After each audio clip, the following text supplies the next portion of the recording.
जय हिंद प्यारे विद्यार्थियों, स्वागत है आप सभी का फोर्स परिवार में। मैं रजत दांगी आप सभी प्यारे विद्यार्थियों का पुनः हृदय से स्वागत, वंदन, अभिनंदन करता हूँ। आज हम लोग प्यारे विद्यार्थियों बायोलॉजी के संदर्भ में परागन की एक जो विशेष प्रोसेस होती है उसके बारे में जानेंगे कि परागन क्या होता है। यदि हम लोग बात करते हैं पादप के अंतर्गत, तो पादप में जो एक नर जनन अंग होता है और एक होता है मादा जनन अंग। नर जनन अंग को हम लोग प्राय पुमंग के रूप में हम लोग जानते हैं और पुमंग का एक विशेष भाग होता है जिसको हम लोग क्या कहते हैं, परागकण कहते हैं। और ये परागकण प्राय एंथर के माध्यम से क्या होते हैं, जुड़े होते हैं। जब ये परिपक्व हो जाते हैं तो ये जो परागकण होते हैं एंथर से निकल करके जो मादा जनन अंग होता है, मादा जनन अंग को हम लोग जायांग कहते हैं। उसका एक विशेष भाग होता है जिसको स्टिग्मा बोले तो वर्तिकाग्र के रूप में हम लोग जानते हैं। तो जो परागकण होते हैं, परागकण का एंथर से निकल के स्टिग्मा तक पहुंचने की जो क्रिया होती है, इस क्रिया को हम लोग क्या कहते हैं, परागन के रूप में हम लोग जानते हैं। तो ये हो गई परागन की क्या विशेष प्रोसेस। आप देखो ध्यान दीजिएगा, परागन की जो प्रक्रिया होती है, इस प्रक्रिया में परागकण यहाँ से निकल के यहाँ पहुँचते और फिर एक पोलन ट्यूब का यहाँ पे निर्माण होता है जो मुख्य रूप से ओव्यूल में जाकर के क्या होती है, धस जाती है। यहाँ पे जो जायांग होती है, मादा जननांग होते उसके यहाँ पे कोशिकाएं यहाँ पर पाई जाती है और मादा कोशिका उसके साथ में क्या करती है, निषेचित होती है और इस प्रकार से निषेचन की क्रिया होती है। परिणाम स्वरूप फिर क्या होता है, बीज और क्या फल जो होता है उसका निर्माण हो पाता है। परागन की क्रिया प्राय दो प्रकार से संपन्न होती है।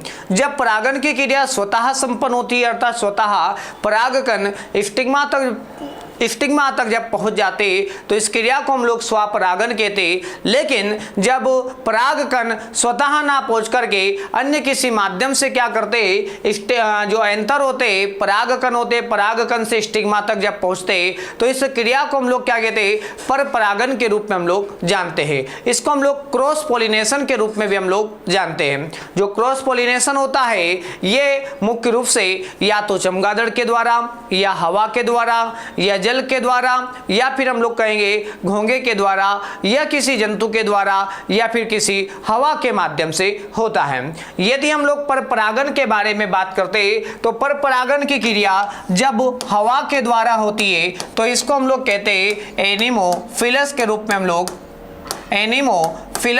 में हम लोग जानते हैं। जब ये क्रिया जल के माध्यम से संपन्न होती है तो इस प्रोसेस को हम लोग हाइड्रोफिलस कहते हैं। क्या कहते हैं, हाइड्रोफिलस के रूप में हम लोग जानते हैं। और जब ये क्रिया मुख्य रूप से क्या होती प्यारे बच्चों, घोंघे के द्वारा होती है तो इसको मेलकोफिलस कहा जाता है।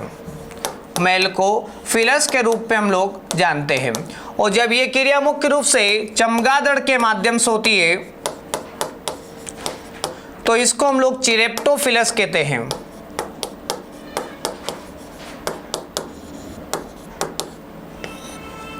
और जब ये क्रिया मुख्य रूप से जंतु के माध्यम से होती है तो इसको हम लोग जूफिलस कहते हैं। और जब ये क्रिया मुख्य रूप से कीट के माध्यम से होती है तो इसको एंटमोफिलस कहा जाता है।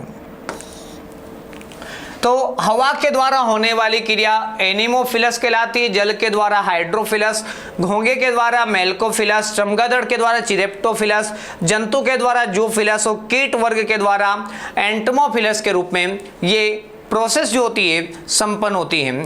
तो इसके अलावा हम लोग अगर पंछी के बारे में बात करते हैं तो पंछियों के द्वारा होने वाली ये जो प्रक्रिया होती है जिसको हम लोग ऑर्निथोफिलस कहते हैं। तो ये पर परागन की सारी क्या होती है, प्रक्रिया होती है। आशा आप लोगों को परागन की जो प्रोसेस है ये समझ में आ गई होगी। तो प्यारे विद्यार्थियों, इसके साथ में परागन वाला पार्ट क्या होता है अपना समाप्त होता है। बाकी हम लोग कल देखेंगे। जय हिंद, जय भारत, धन्यवाद।